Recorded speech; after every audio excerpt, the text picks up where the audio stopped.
di air sungai itu. Udah diambil sama Dika, dikawanin sama kawannya kan. Pas balik lagi ke tenda kumpul, Rido bilang, tolong semuanya kalian basuh wajah kalian masing-masing 3 kali, terus tetesin air ini ke mata kalian 3 kali kanan 3 kali kiri katanya, dan jangan ada yang kelewat gitu. Di situ semua orang nurut lah kan, basuh muka 3 kali, Nadia tetes mata pakai air itu 3 kali. Terus Rido ambil lagi air di sungai, terus dia ngelilingin tenda sambil nuangin air itu ke tanah, Wak. Dan habis itu Rido ngajak semua orang baca ayat kursi, Al-Fatihah, Al-Ikhlas, Al-Falaq sama An-Nas. Nadia kami baca lah itu. Baca udah diam. Udah selesai baca, insyaallah Allah jaga kita. Pindah, masuk tenda masing-masing. Jangan ada yang keluar apapun yang terjadi sampai pagi nanti, kata si Rido. Masuklah mereka kan. Tapi entah kenapa setelah dapat air doa itu Nadia lebih tenang, Kabinat. Aku pribadi ngerasa lebih tenang juga. Kawan-kawan aku juga bilang kayak gitu. Udah masuk, sampailah matahari terbit, mereka udah nggak dapat gangguan lagi. Dah. Pagi itu juga, waktu udah pagi, saat itu juga kami langsung bongkar-bongkar tenda, ngerapin apa yang ada. Kami harus cepat-cepat pulang pagi itu, udah nggak kuat lagi di situ ya kan. Bahkan saking takutnya nih Nadia ya. Perjalanan yang harus ditempuh 5 jam buat balik itu nggak nyampe 3 jam udah nyampe kan dekat desa X itu, desa si Rido.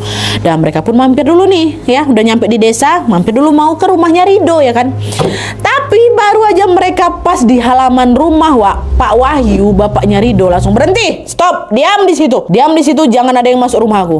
Diam ya. Bingung, ngapa marah-marah bapak ini nih kan? Nurut aja kami, tegaklah kami di situ. Pak Wahyu masuk lagi ke dalam rumah, terus nggak lama dia keluar bawa 1 air gayung yang udah dicampur sama dedaunan. Nah dia tengok kan, apa nih dibawa bapak? Nggak lama disiramnya air itu ke Vira, Dewi, Nadia aja Nadia.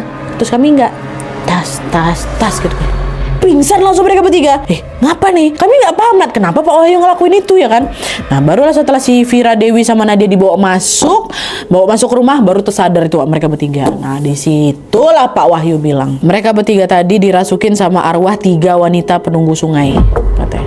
Nyaut si Nadia, hah? Kerasukan Pak?